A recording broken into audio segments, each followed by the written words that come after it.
हवा में ठंडी सीलन थी। चारों तरफ सन्नाटा पसरा हुआ था।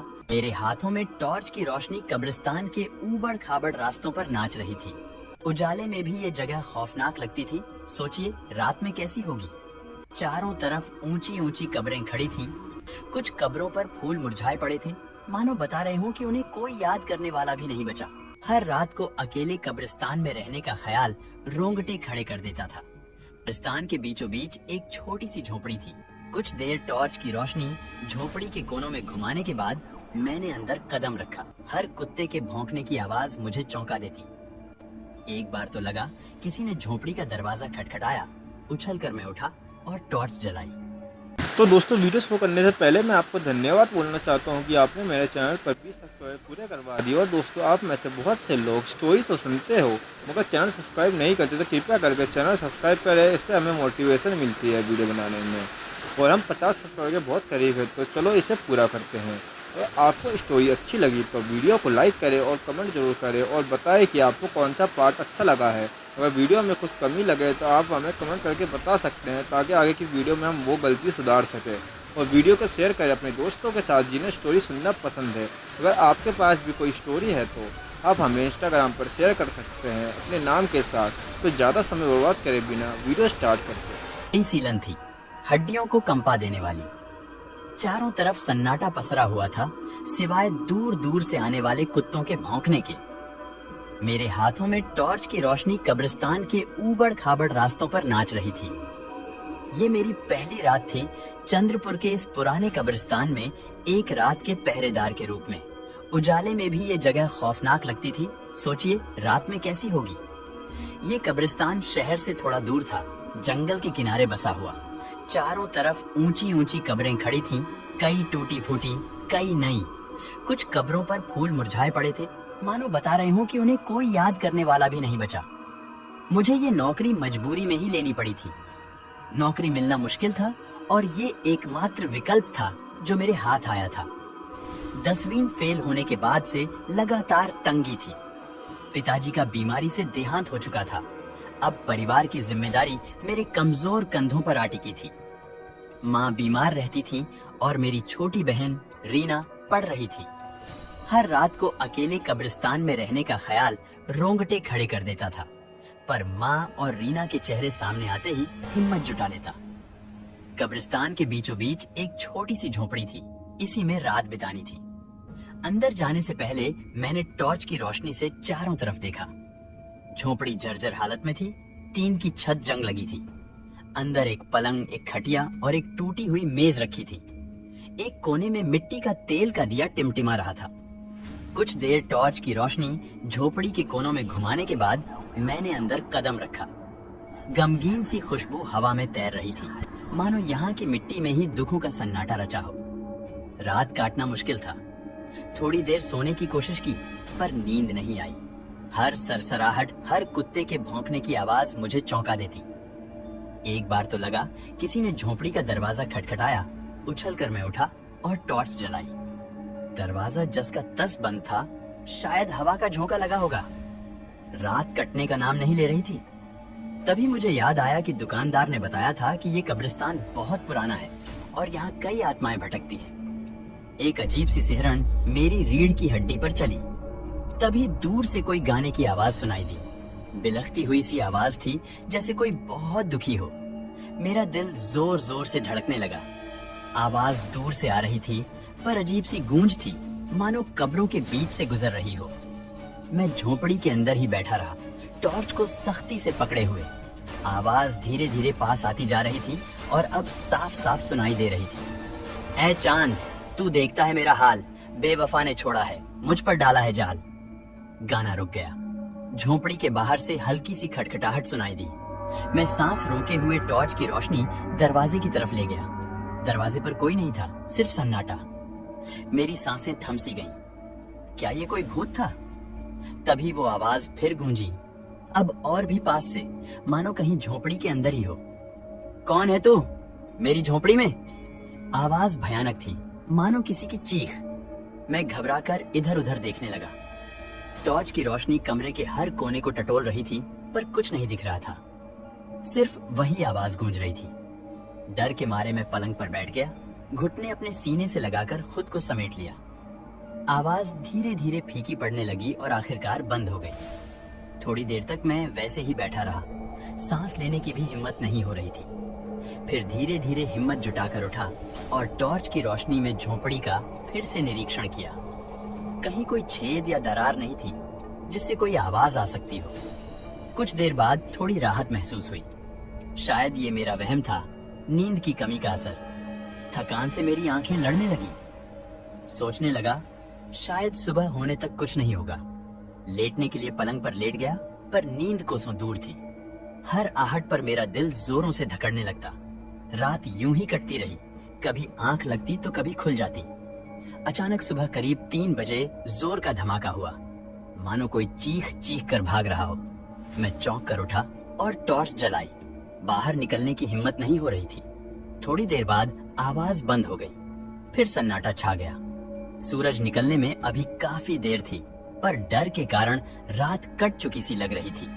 सुबह होते ही मैं झोपड़ी से बाहर निकला। कब्रिस्तान पर सूरज की पहली किरणें पड़ रही थीं। चारों तरफ घूमकर उस जगह को ढूंढने की कोशिश की जहां से रात को आवाज आई थी, पर कुछ नहीं मिला। कहीं कोई पैरों का निशान नहीं था, न ही कोई ऐसी चीज जो रात की घटना को सच साबित करती हो। शायद वाकई में मेरा वहम था। थोड़ा सुकून महसूस हुआ। पास ही एक कुआं था, वहां हाथ मुंह धोकर वापस झोपड़ी में आया। अचानक मेरी नजर मेज पर रखे हुए दिए पर गई। रात को वो मिट्टी के तेल से जल रहा था, पर अब उसमें तेल की एक बूंद भी नहीं थी। ये कैसे हो सकता था? रात को तो मैंने छुआ भी नहीं था। पसीना मेरी पीठ पर तरबतर हो गया। कहीं वो भूत सचमुच था और उसने ही दिए का तेल खत्म कर दिया? ये सोचते ही फिर से डर मुझे जकड़ने लगा। पूरे दिन मैं बेचैनी से रहा। हर वक्त ये ख्याल आता रहा कि रात को फिर वही होगा। शाम ढलने के बाद फिर से वही मंजर, सन्नाटा, कुत्तों का भौंकना और फिर वो गाने वाली आवाज। इस बार और भी ज्यादा डरावनी लग रही थी। आवाज झोपड़ी के अंदर ही गूंज रही थी। मैं घबराकर एक कोने में सिमट गया, टॉर्च को मजबूती से पकड़े हुए। कौन है तू? मेरी चीख क्यों सुनता है? आवाज फिर चीख में बदल गई। मैं यहाँ का पहरेदार हूँ, मैं लखड़ाती आवाज में बोला। पहरेदार? तू मेरी मदद कर सकता है। कैसे? मुझे उस बेवफा से बदला लेना है। वो आवाज अब थोड़ी शांत थी, मगर गुस्से से भरी हुई। उसने मुझे धोखा दिया, मुझे जलाकर मार डाला और इस कब्रिस्तान में दफना दिया। मैं उसे तबाह करना चाहती हूँ। कुछ पल स्तब्ध रहने के बाद मैंने हिम्मत जुटाकर पूछा, तुम कौन हो? मैं सोनिया हूँ। वो आवाज फिर से गूंजी। कुछ साल पहले इसी शहर में रहती थी। मेरा प्रेमी शशि मुझे बहुत प्यार करता था। हम शादी करने वाले थे, लेकिन अचानक वो किसी और लड़की के चक्कर में पड़ गया और मुझसे शादी करने से इनकार कर दिया। मैं सदमे में थी, टूट चुकी थी। एक रात वो मेरे घर आया, माफी मांगने के बहाने। उसने मुझे शराब में नशीला पदार्थ मिलाकर पिला दिया और फिर आवाज कुछ देर के लिए रुक गई, मानो सोनिया को अपने दर्द को बयां करना मुश्किल हो रहा हो। फिर वो बोली, फिर उसने मुझे जला दिया और लाश को यहीं दफना दिया। अब मैं आत्मा बनकर भटक रही हूँ। शशि को सजा दिलाना चाहती हूँ। सोनिया की कहानी सुनकर मेरा दिल दहल गया। ये कहानी कितनी सच थी ये मैं नहीं जानता था, पर उसका दुख और गुस्सा साफ महसूस हो रहा था। लेकिन मैं तुम्हारी मदद कैसे कर सकता हूँ? मैंने पूछा। मुझे शशि के पास जाना है। सोनिया की आवाज अब धीमी थी, मानो कोई उपाय ढूंढ रही हो। उसे तड़पाना चाहती हूँ, पर मैं इस कब्रिस्तान से बाहर नहीं जा सकती। मैं सोच में पड़ गया। एक तरफ एक बेगुनाह लड़की की आत्मा थी जिसे बेरहमी से मार दिया गया था। दूसरी तरफ ये भी हो सकता था कि सोनिया गुस्से में गलत कर बैठे। कुछ देर सोचने के बाद मैंने कहा, तुम्हें शशि को सजा दिलानी है ना? तो बदला लेने से क्या फायदा होगा? पुलिस को सबूत मिलने चाहिए। तुम मुझे शशि के बारे में बताओ, मैं पुलिस को बताऊंगा। वो उसे सजा जरूर देंगे। सोनिया थोड़ी देर खामोश रही, फिर बोली, पुलिस? वो मेरी बात नहीं मानेंगे। वो ये सब भूत प्रेत का चक्कर समझेंगे। नहीं, मैं सबूत ढूंढने की कोशिश करूंगा। मैंने उसे समझाने की कोशिश की। तुम्हें शांति तभी मिलेगी जब शशि को सजा मिलेगी। कुछ देर की चुप्पी के बाद सोनिया बोली, ठीक है, मैं तुम्हें बताती हूँ। शशि शहर के बाहरी इलाके में एक कोठी में रहता है। उसके पास एक काले रंग की कार है और उसके बाएं हाथ पर एक तिल है।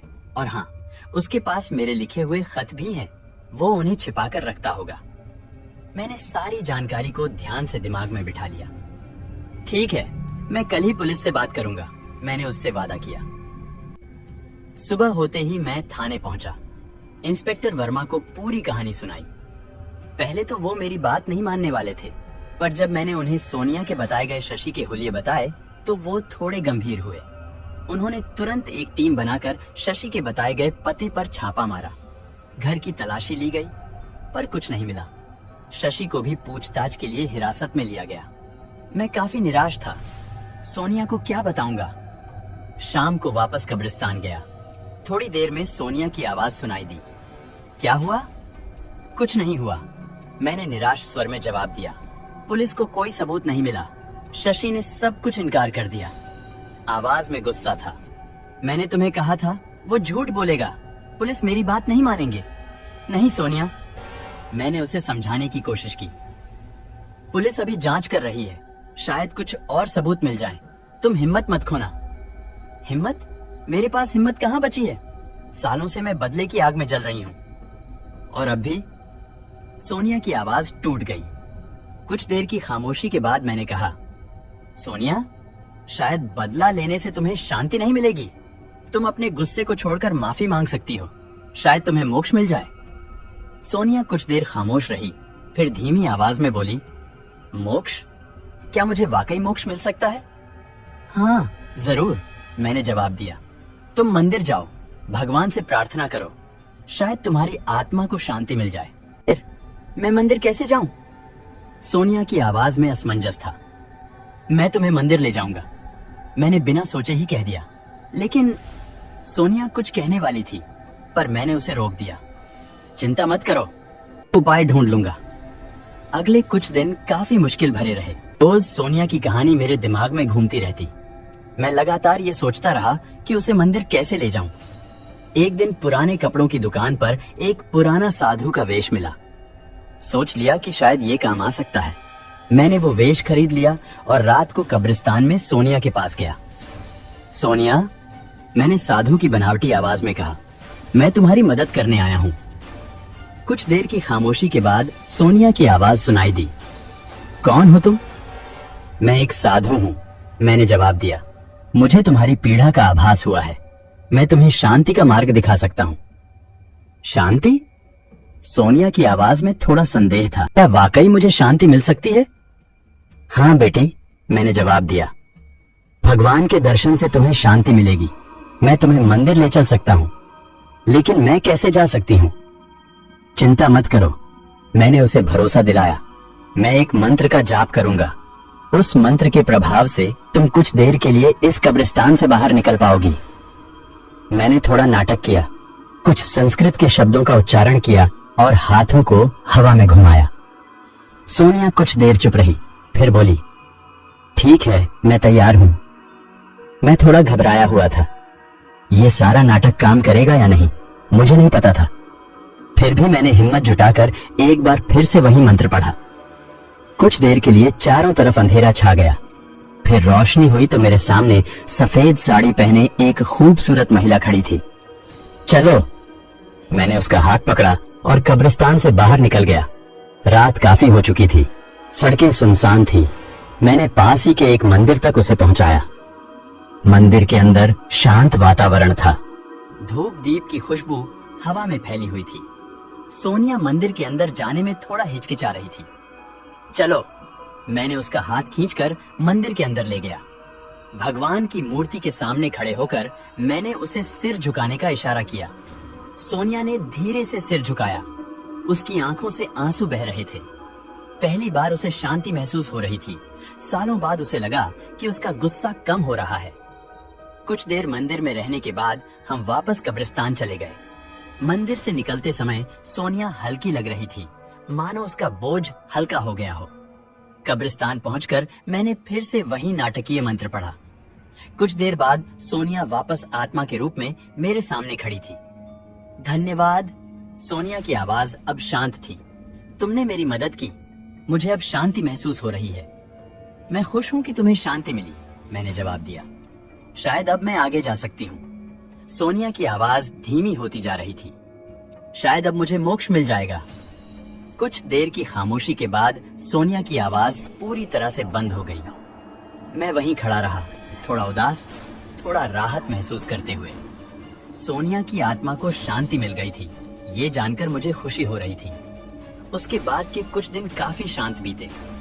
रात में कोई गाने वाली आवाज नहीं आई, कोई दरवाजा नहीं खटखटाया। शायद सोनिया वाकई चली गई थी। कुछ समय बाद मैंने ये नौकरी छोड़ दी। अब मैं एक छोटी सी दुकान चलाता हूँ। दुकानदारी तो कोई खास नहीं चलती, पर अब रातों को नींद तो आ ही जाती है। कभी कभी सोनिया की कहानी याद आती है, उसकी बेबसी, उसका गुस्सा और अंत में मिली शांति। ये सब मुझे जिंदगी के उतार चढ़ावों की याद दिलाता है। एक दिन शाम को दुकान पर बैठा हुआ था, तभी एक आदमी आया। थका हुआ लग रहा था, चेहरे पर परेशानी के साए थे। उसके बाएं हाथ पर एक काला तिल था और उसने काले रंग की कार से आना बताया था। क्या बात है? मैंने उससे पूछा। मैं शशि हूँ, उसने जवाब दिया। कुछ साल पहले मेरे साथ एक गलती हो गई थी, मैं माफी मांगना चाहता हूँ। मेरा दिल जोर से धड़कने लगा। क्या ये वही शशि था जिसका जिक्र सोनिया ने किया था? किससे माफी मांगनी चाहते हो? मैंने पूछा। मेरी आवाज थोड़ी कांप रही थी। शशि ने घबराकर इधर उधर देखा, फिर धीमी आवाज में बोला, सोनिया से। मैंने उसके साथ बहुत बड़ा धोखा किया था, उसे मार डाला था। मेरे मुंह से अनायास ही निकल गया। पुलिस को सबूत मिल गए थे ना? शशि चौंक गया। पुलिस? सबूत? मुझे नहीं पता आप किस बारे में बात कर रहे हैं। मैं कुछ देर सोचता रहा। शायद शशि को यह सब नहीं पता था। शायद किसी और ने सोनिया को मारा था और उस पर इल्जाम मढ़ दिया था, या फिर शायद पुलिस को वाकई में कोई सबूत नहीं मिला था। सोनिया को शांति मिल गई है, मैंने शशि से धीमे से कहा। वो अब इस दुनिया में नहीं है। शशि कुछ देर स्तब्ध रह गया, फिर उसकी आंखों से आंसू छलक पड़े। सच? सोनिया अब नहीं रही? मुझे माफी मांगने का मौका भी नहीं मिला। मैंने उसका दुख समझा। शायद वो वाकई में सोनिया से माफी मांगना चाहता था। आप सोनिया की कब्र पर माफी मांग सकते हैं, मैंने उससे कहा। शशि ने सोनिया की कब्र का पता मांगा। मैंने उसे बता दिया। वो उठा और जाने लगा, फिर रुकते हुए बोला, आपका नाम क्या है? मैं अजय हूँ, मैंने जवाब दिया। शशि ने मेरी तरफ एक अजीब सा नजर डाला, फिर चला गया। उसके जाने के बाद मैं काफी देर तक दुकान के बाहर बैठा रहा। सोनिया और शशि की कहानी मेरे दिमाग में घूमती रही। कभी कभी जिंदगी ऐसी ही उलझी हुई होती है। कुछ देर बाद मुझे लगा कि शायद सोनिया की आत्मा को वाकई में शांति मिल गई थी। उसने बदला लेने का रास्ता नहीं चुना, उसने माफी मांगने का रास्ता दिखाया। और शायद उसी वजह से शशि को भी पछतावा हुआ और माफी मांगने की इच्छा हुई। सोनिया की कहानी मुझे ये सीख दे गई कि गुस्से और बदले की आग में जलने से कोई फायदा नहीं होता। कभी कभी माफी मांग लेना या माफी दे देना ही सबसे बड़ा सुकून होता है। मैं गुरदास सिंह, पंजाब का जट, ट्रक ड्राइविंग के धंधे में करीब 20 साल से फंसा हुआ था। चिलचिलाती धूप, रात की जमीन को चीरती हेडलाइट्स, सड़क किनारे बिखरी चाय की दुकानें, ये सब मेरी जिंदगी का हिस्सा थी। पर आज रात कुछ अलग था। मुझे कोलकाता से मणिपुर तक सीमेंट का सामान पहुंचाना था। रात के करीब 10 बजे जब मैं गुवाहाटी से निकला तो एक अजीब सी बेचैनी ने मुझे जकड़ लिया। हवा में एक सन्नाटा था जो किसी अनहोनी का साया लग रहा था। फोन का नेटवर्क भी गायब हो चुका था। कुछ घंटे बाद सड़क खत्म हो गई। सामने एक कच्ची धूल भरी रास्ते दिखाई दी जो घने जंगल के बीचों बीच घुसती थी। जीपीएस भी यही रास्ता दिखा रहा था। थोड़ा झिझका, मगर टाइम बचाने के लिए मैंने ट्रक को उस रास्ते पर मोड़ लिया। जंगल जितना घना होता गया उतना ही डर मेरे दिल में बैठता गया। पेड़ों की काली काली शाखाएं मानो मुझे पकड़ने को लंबी हो रही थी। हवा में एक सड़ा हुआ सा गंध भर गया था। कभी कभी अजीब से चीखने की आवाजें आती जो जंगली जानवरों की नहीं लगती थीं। काफी देर चलने के बाद ट्रक का टायर पंक्चर हो गया। रात गहरी हो चुकी थी। जंगल में अकेले टायर बदलना एक भयानक ख्वाब जैसा लग रहा था। मैंने रेडियो ऑन करने की कोशिश की, मगर सिर्फ शोर ही आ रहा था। अकेलेपन ने मुझे और डरा दिया। मजबूरन टूल बॉक्स निकालकर टायर बदलने का काम शुरू किया। रोशनी के लिए मैंने ट्रक की हेडलाइट्स जला दी। अचानक पेड़ों के पीछे से 2 चमकती हुई आंखें दिखाई दी। वो आंखें बड़ी, लाल और क्रोध से जल रही थीं। मैं डर के मारे जम गया। धीरे धीरे वो आंखों वाली चीज पेड़ों के पीछे से निकलकर सामने आई। वो किसी इंसान से ज्यादा जानवर जैसा लग रहा था। लंबे बाल, नुकीले दांत और शरीर पर खून से सने फटे हुए कपड़े। वो चीखता हुआ मेरी तरफ दौड़ा। मैंने किसी तरह से टायर का नट कसकर टूल बॉक्स बंद किया और ट्रक के अंदर कूद गया। दरवाजा जोर से पटक दिया और चाबी लगाकर लॉक कर लिया। बाहर से खरोंचने और चीखने की आवाजें आ रही थीं। ट्रक को मैं हिला नहीं सकता था क्योंकि टायर अभी बदला ही नहीं था। 1 घंटे से ज्यादा वो चीज बाहर तड़पता रहा। जब आवाजें बंद हो गईं, तो मैंने धीरे से खिड़की से बाहर झांका। बाहर कुछ नहीं था, सिर्फ पेड़ ही पेड़। राहत का सांस लिया ही था कि अचानक ट्रक की छत पर तेज आवाजें आने लगी। कुछ भारी चीज उस पर चढ़ रही थी। मैं डर के मारे सीट के नीचे छिप गया। ट्रक के अंदर से धातु टूटने की आवाजें आने लगी। कुछ देर बाद ट्रक अचानक से झुका। मैंने झांक कर देखा कि सामने का टायर फटा हुआ था और ट्रक एक गहरे गड्ढे की तरफ लुढ़क रहा था। मैं चिल्लाया, पर मेरी आवाज गड्ढे की गहराई में खो गई। गड्ढा ज्यादा गहरा नहीं था, लेकिन ट्रक पूरी तरह से पलट गया। मैं सीट के नीचे फंसा हुआ था। मेरे शरीर में तेज दर्द उठा। हेडलाइट्स बुझ चुकी थीं। जंगल फिर से अंधेरे में डूब गया था। कुछ देर बेहोशी में रहने के बाद मुझे होश आया। सीने में तेज दर्द था और शरीर हिलने डुलने में तकलीफ हो रही थी। किसी तरह से मैं सीट के नीचे से निकलने में कामयाब हुआ। कमर सीधी करके मैंने बाहर झांकने की कोशिश की। ट्रक का शीशा टूट चुका था। पेड़ों के बीच अब एक हल्की रोशनी दिख रही थी, मानो किसी ने आग जलाई हो। मैंने सोचा, बाहर निकलने का यही सही मौका है। शायद वहां कोई आदमी होगा जो मेरी मदद कर सकता है। टूटे हुए शीशे से निकलकर मैंने जमीन पर कदम रखा। जैसे ही मैं कुछ आगे बढ़ा, सामने का नजारा देखकर मेरी सांस रुक गई। आग के सामने कुछ लोग नाच रहे थे। वो लोग कपड़ों में नहीं थे, उनके शरीर पर सिर्फ राख और मिट्टी लगी थी। उनके चेहरे अजीब से थे, उनकी आंखों में कोई रोशनी नहीं थी। उनकी डरावनी नाच देखते ही मैं पीछे हटना चाहता था, पर यह सब कुछ बहुत तेजी से हुआ। एक नाचती हुई औरत मेरी तरफ लपकी और अपने लंबे नाखूनों से मेरा हाथ पकड़ लिया। उसके नाखून मेरे शरीर में गड़ गए। मैं चीखा, पर मेरी चीख जंगल के सन्नाटे में खो गई। वो औरत मुझे खींचकर आग के पास ले जाने लगी। उसके पीछे बाकी लोग भी नाचते हुए आ रहे थे। उनकी आंखों में एक भयानक भूख थी। तभी मुझे याद आया कि मेरे पास मेरी पगड़ी है। पंजाब में बड़े बुजुर्ग बताते थे कि बुरी आत्माओं से बचने के लिए केश या पगड़ी का इस्तेमाल किया जा सकता है। बिना समय गंवाए मैंने अपनी पगड़ी को खोल लिया और उस औरत के चेहरे पर फेंका। वो औरत चीखी और पीछे हट गई। बाकी लोग भी थोड़ा पीछे हट गए, पर उनकी आंखों में भूख कम नहीं हुई थी। मैंने मौका देखा और जंगल की तरफ भागने लगा। पेड़ों के बीच दौड़ते हुए मैंने पीछे मुड़कर देखा। वो डरावने लोग मुझे देख रहे थे। उनकी आंखों में गुस्सा था, मानो मैंने उनका शिकार छीन लिया हो। जंगल में घुसने के बाद मैंने दौड़ना जारी रखा। कहाँ जा रहा हूँ इसका मुझे कोई अंदाजा नहीं था। बस भाग जाना चाहता था, उन डरावनी आत्माओं से दूर भाग जाना चाहता था। रात भर जंगल में भटकता रहा। कई बार गिरता पड़ता रहा, पर उठकर फिर दौड़ता रहा। सुबह होने तक मेरी हालत बहुत खराब हो चुकी थी। शरीर पर कई जगह चोटें थीं। भूख प्यास से हाल बेहाल था। अचानक से मुझे दूर एक नदी दिखाई दी। नदी के किनारे कुछ झोपड़ियां भी थीं। थोड़ी हिम्मत करके मैं नदी की तरफ गया और पानी पिया। फिर खुद को घसीटते हुए झोपड़ियों के पास पहुंचा। एक झोपड़ी के सामने एक बूढ़ा बैठा हुआ था। उसने मुझे देखा तो चौंक गया। मेरा हाल देखकर उसने मुझे झोपड़ी में ले जाकर खाना पानी दिया। बूढ़े को मैंने पूरी रात का वाकया बताया। वो बूढ़ा एक संतरी था, जंगल की रखवाली करता था। मेरी कहानी सुनकर वो बोला, इस जंगल में कई बुरी आत्माएं रहती हैं। सालों पहले यहाँ एक बहुत बड़ा गांव हुआ करता था, पर एक भयानक बीमारी से पूरा गांव तब तबाह हो गया। कहते हैं उनकी आत्माएं आज भी यहाँ भटकती हैं, शिकार की तलाश में। उस बूढ़े ने आगे बताया, तुम बहुत भाग्यशाली हो कि बच निकले। पगड़ी ने तुम्हारी जान बचाई। बुरी आत्माएं बालों और कपड़ों से डरती हैं। ये जंगल बहुत खतरनाक है। यहाँ से निकलने का रास्ता सिर्फ वही कच्ची सड़क है जिससे तुम आए थे। यह सुनकर मेरा दिल बैठ गया। उस रास्ते पर वापस जाना मेरे लिए किसी खौफनाक सपने से कम नहीं था, पर मेरे पास कोई दूसरा रास्ता नहीं था।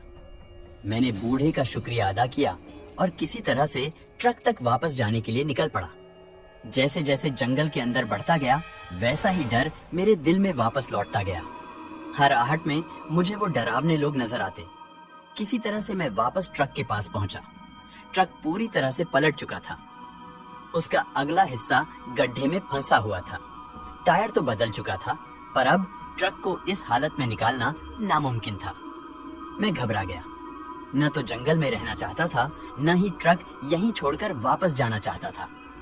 कुछ देर सोचने के बाद मैंने फैसला किया कि सामान को छोड़कर खुद किसी मदद के लिए रास्ता ढूंढूंगा। ट्रक के डिब्बे में से थोड़ा पानी और कुछ सूखे मेवे निकाले। उन्हें अपनी जेब में रखकर मैं जंगल से बाहर निकलने के लिए चल पड़ा।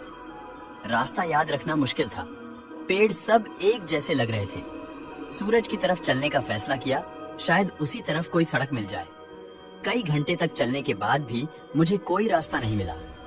थकान और भूख से मेरी हालत खराब हो चुकी थी। पेड़ों के नीचे थोड़ा आराम करने के लिए बैठ गया। अचानक से मुझे एक गाने की धुन सुनाई दी। ये धुन जानी पहचानी सी थी। मेरा दिल जोर से धड़कने लगा। ये तो वही गाना था जो सोनिया रोजाना गाती थी। सोनिया, मेरी पत्नी। साल भर पहले एक हादसे में उसकी मौत हो गई थी। उसकी याद आते ही मेरी आंखों में आंसू आ गए। उसी वक्त पेड़ों के पीछे से एक सफेद साड़ी पहनी हुई औरत निकली। दूर से देखने में वो बिल्कुल सोनिया जैसी लग रही थी। सोनिया! मैं आवाज लगाकर उठा। वह औरत मेरी तरफ मुस्कुराई और धीरे धीरे मेरी तरफ चलने लगी। उसकी चाल हवा जैसी हल्की थी। उसके करीब पहुंचकर मैंने देखा कि वो सचमुच सोनिया जैसी दिखती थी। उसी का चेहरा, वही काले बाल, पर उसकी आंखों में कोई चमक नहीं थी। वो आंखें खाली थीं, बेजान थीं। पहले तो मुझे खुशी हुई कि शायद सोनिया मुझे बचाने आई है, पर तभी वो औरत बोल पड़ी, आखिर तुम आ ही गए गुरदास।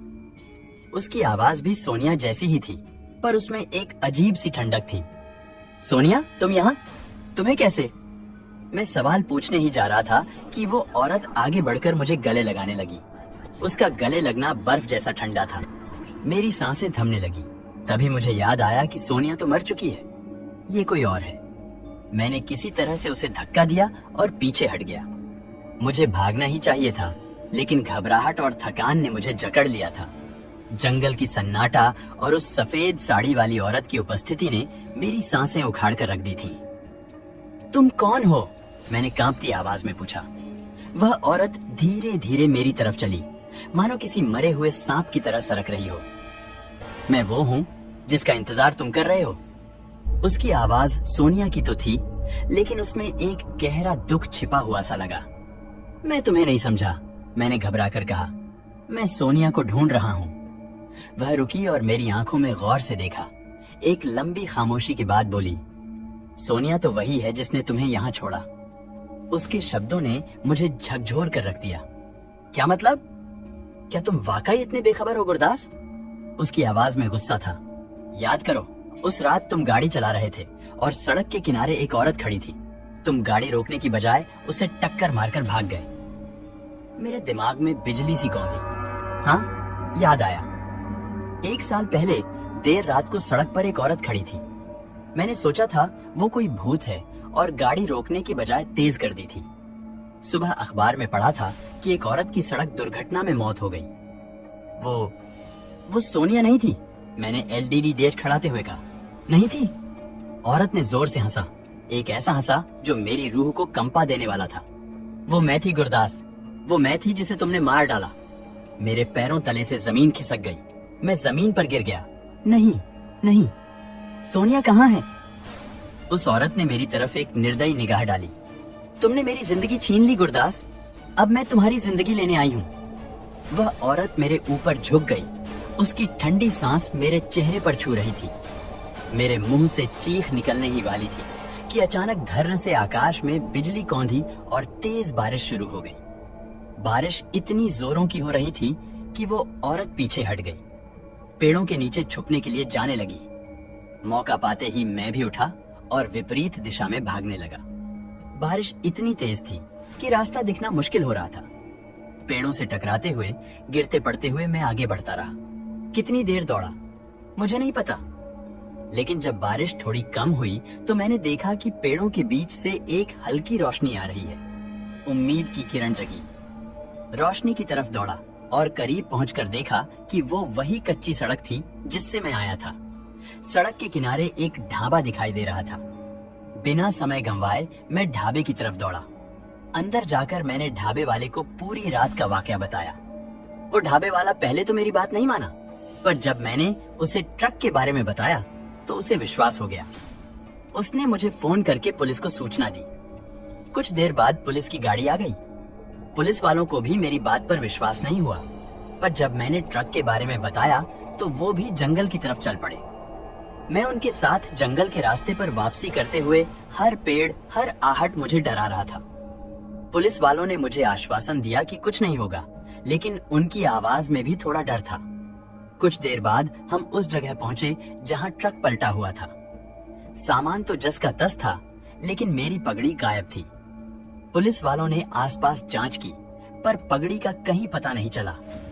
ट्रक निकालने के लिए क्रेन की जरूरत थी, जो शहर से मंगानी पड़ी। उस इंतजार में पुलिस वालों ने ट्रक की जांच की। उन्होंने सामान के डिब्बों में से कुछ खून के धब्बे भी पाए। जब क्रेन आई और ट्रक को सीधा किया गया तो उसका अगला हिस्सा बुरी तरह से क्षतिग्रस्त हो चुका था। ट्रक चलाने की हालत में नहीं था। उसे किसी ट्रक सर्विस सेंटर तक ले जाना पड़ा। शहर वापस पहुंचते पहुंचते रात हो चुकी थी। पुलिस स्टेशन में मेरा बयान लिया गया। सारी रात पुलिस पूछताछ करती रही। उन्होंने ट्रक के डिब्बों में मिले खून के धब्बों के बारे में भी पूछा। मैंने सच बता दिया कि शायद जंगल में किसी जानवर से लड़ते वक्त वो धब्बे लगे होंगे। पुलिस मेरी बात से संतुष्ट नहीं थी, पर मेरे पास कहने के लिए कुछ और नहीं था। अगले दिन मुझे पुलिस स्टेशन से जाने दिया गया। कंपनी के मालिक को भी फोन करके पूरी घटना बताई गई। मालिक गुस्से में था। उसने मुझे निलंबित कर दिया। ट्रक की मरम्मत और सामान के नुकसान का खर्चा भी मुझसे वसूल करने की बात कही। अपने कमरे में वापस आकर मैं बेचैनी से तिलमिला उठा। जंगल में बिताई हुई वो रात, सामना की हुई भयावह आत्माएं और सोनिया जैसी दिखने वाली औरत का चेहरा, ये सब मेरे दिमाग से जाने का नाम नहीं ले रहा था। पुलिस की जांच जारी थी, पर जंगल में पाए गए खून के धब्बों के बारे में कुछ नतीजा नहीं निकला। सोनिया जैसी दिखने वाली औरत के बारे में भी कोई सुराग नहीं मिला। कुछ दिनों बाद कंपनी से फोन आया। उन्होंने मुझे नौकरी से निकाल दिया था। ट्रक की मरम्मत और सामान के नुकसान का खर्चा चुकाने के लिए उन्हें मेरा वेतन जब्त करना पड़ा। रातों को नींद नहीं आती थी। डरावने सपने आते रहते थे। जंगल की आवाजें, उस औरत की हंसी, ये सब मुझे परेशान करते थे। एक रात अचानक दरवाजे पर जोर से दस्तक हुई। मैं डर के मारे सहम गया। दरवाजा खोला तो देखा सामने वही ढाबे वाला खड़ा है जिसने जंगल से निकलने में मेरी मदद की थी। उसने मुझे बताया कि उसे पुलिस से पता चला कि मुझे नौकरी से निकाल दिया गया है। उसने मुझे अपने ढाबे पर काम करने का ऑफर दिया। उसकी बात सुनकर मुझे थोड़ी राहत मिली। कम से कम अब रोजी रोटी का जुगाड़ तो हो जाएगा। अगले दिन ही मैं उसके ढाबे पर काम करने चला गया। ढाबे पर काम तो बहुत ज्यादा नहीं था, पर इतना था कि गुजारा हो जाए। ढाबे वाले के साथ रहने से थोड़ी शांति भी मिलती थी। वो मुझसे जंगल के बारे में या सोनिया जैसी दिखने वाली औरत के बारे में कुछ नहीं पूछता था। कुछ समय बाद एक दिन ढाबे पर एक पुलिस वाला आया। उसने मुझे पहचाना और जंगल की घटना के बारे में बात करने लगा। उसने बताया कि जंगल में पाए गए खून के धब्बों का डीएनए टेस्ट किया गया था। वो खून किसी इंसान का नहीं, बल्कि किसी जंगली जानवर का था। पुलिस वाला मुझसे माफी मांगने लगा कि बिना वजह उन्होंने मुझे इतने सवालों से परेशान किया। उसकी बात सुनकर मुझे थोड़ी राहत मिली। शायद सचमुच वो जंगल में किसी जानवर से ही भिड़ गया था, और शायद सोनिया जैसी दिखने वाली औरत भी मेरी थकान और डर का वहम थी। लेकिन रातों को सोते समय जब मेरी आंखें बंद होती तो फिर से जंगल का सन्नाटा, उस औरत की हंसी और सोनिया का उदास चेहरा मेरे सामने आ खड़े होते। कुछ दिनों बाद देर रात को ढाबे के बाहर से कुछ हलचल सुनाई दी। मैं उठा और बाहर झांकने लगा। ढाबे के सामने एक सफेद साड़ी पहनी हुई औरत खड़ी थी। उसकी पीठ मेरी तरफ थी। लेकिन उसकी कद काठी बिल्कुल सोनिया जैसी थी। मेरा दिल जोर से धड़कने लगा। सोनिया, मैं आवाज लगाकर बाहर निकला। वह औरत धीरे से घूमी। उसकी आंखें खाली थीं, बेजान थीं। वो हंसी। तुम मुझे फिर से पहचान नहीं पाए गुरदास? इस बार डर के साथ साथ गुस्सा भी आया। तुम कौन हो? सोनिया को कहाँ छोड़ा है? वह औरत मेरी तरफ चलने लगी। मैं वो हूँ जिसका इंतजार तुम कर रहे हो। झूठ मत बोलो, मैं चिल्लाया। मैंने तुम्हें पहले ही देख लिया है। तुम कोई और हो। वह औरत रुकी और मेरी आंखों में गौर से देखा। एक लंबी खामोशी के बाद बोली, तुमने सच में उस रात मुझे देखा था गुरदास? सड़क किनारे खड़ी हुई औरत जिसे तुमने टक्कर मारकर भाग गए थे। मेरे पैरों तले से फिर से जमीन खिसक गई। मैं कुछ जवाब नहीं दे सका। वह औरत फिर हंसी। वो हंसी इतनी भयानक थी कि मेरी रूह कांप उठी। तुम भले ही मुझे भूल गए हो गुरदास, पर तुम्हारे किए गए गुनाह को मैं नहीं भूली हूँ। वह अचानक से मेरे करीब आ गई। उसकी आंखों में एक भयानक क्रोध था। तुमने मेरी जिंदगी छीन ली गुरदास। अब मैं तुम्हारी जिंदगी लेने आई हूँ।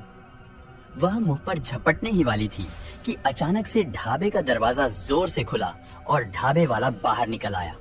उसके हाथ में एक लोहे की रॉड थी। उस औरत को देखते ही ढाबे वाला चीखा, वापस जाओ राक्षसी, गुरदास को अकेला छोड़ो। वह औरत ढाबे वाले की तरफ घूमी और फिर अचानक से हवा में गायब हो गई। ढाबे वाला मेरे पास आया और मुझे सहारा दिया। वह कौन थी गुरदास? मैं घबराए हुए स्वर में बोला, मुझे नहीं पता, शायद कोई। ढाबे वाला मेरा मुंह देखकर समझ गया। उसने मुझे सीने से लगा लिया। कुछ नहीं गुरदास, वो कोई बुरा सपना था। तुम अब सुरक्षित हो। मैं ढाबे वाले की छाती से सटकर खड़ा रहा। सचमुच वो औरत एक बुरा सपना थी, या फिर मैंने अपनी आंखें बंद कर ली। जंगल का सन्नाटा, उस औरत की हंसी और सोनिया का उदास चेहरा, ये सब मेरे दिमाग में घूमते रहे। क्या जंगल में सचमुच कुछ बुरी आत्माएं थीं, या फिर वो सब मेरा वहम था? जवाब अधूरा ही रह गया। ये अनिश्चितता ही इस कहानी का असली डरावना पहलू है।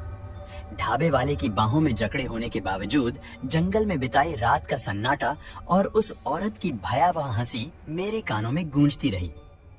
सुबह होने तक मैं सो नहीं पाया। ढाबे वाले ने मुझे सुबह चाय पिलाई और फिर अपने कमरे में आराम करने के लिए कहा। बिस्तर पर लेटते ही मेरी आंखें लग गईं। सपने में मैंने खुद को फिर से जंगल में पाया, उसी कच्ची सड़क पर, उसी पेड़ों के नीचे। अचानक से हवा में एक ठंडक छा गई और पेड़ों के पीछे से वही सफेद साड़ी पहनी हुई औरत निकलकर सामने आ खड़ी हुई। इस बार उसके चेहरे पर गुस्सा नहीं, बल्कि एक अजीब सी उदासी थी। गुरदास, उसने धीमी आवाज में कहा, मैं वो गांव की रहने वाली हूँ जो सालों पहले बीमारी से तबाह हो गया था। मौत के बाद भी मैं यहीं फंसी हुई हूँ। वो राक्षसी आत्माएं मेरी शांति छीन लेती हैं। वह औरत आगे बढ़कर मेरे गले लग गई। उसका गले लगना बर्फ जैसा ठंडा था, लेकिन इस बार मुझे डर नहीं लगा, बल्कि एक अजीब सी सहानुभूति महसूस हुई। तुम मुझे कैसे छुड़ा सकते हो? उसकी आवाज में गुहार थी। मैं कुछ जवाब देने ही जा रहा था कि अचानक से मेरी नींद टूट गई। ढाबे वाला मुझे जगा रहा था। क्या हुआ गुरदास, सपना देख रहे थे? उसने पूछा। मैंने उसे पूरा सपना बताया। सपने में औरत ने जो बताया वो जंगल के रहस्य को थोड़ा और उजागर करता था। कुछ निष्कर्ष पर नहीं पहुंच पाया। जंगल का सच क्या था, ये अब भी एक रहस्य बना हुआ था। तो आज की वीडियो में इतना ही। मिलते हैं ऐसे ही हॉरर स्टोरी के साथ अगली वीडियो में। जब तक के लिए अपना और अपने घर वालों का ध्यान रखें। अगर आपने भी स्टोरी सुनते सुनते अभी तक चैनल सब्सक्राइब नहीं किया तो जाकर चैनल सब्सक्राइब करें और बेल आइकन जरूर दबा लें ऐसी हॉरर स्टोरी के लिए।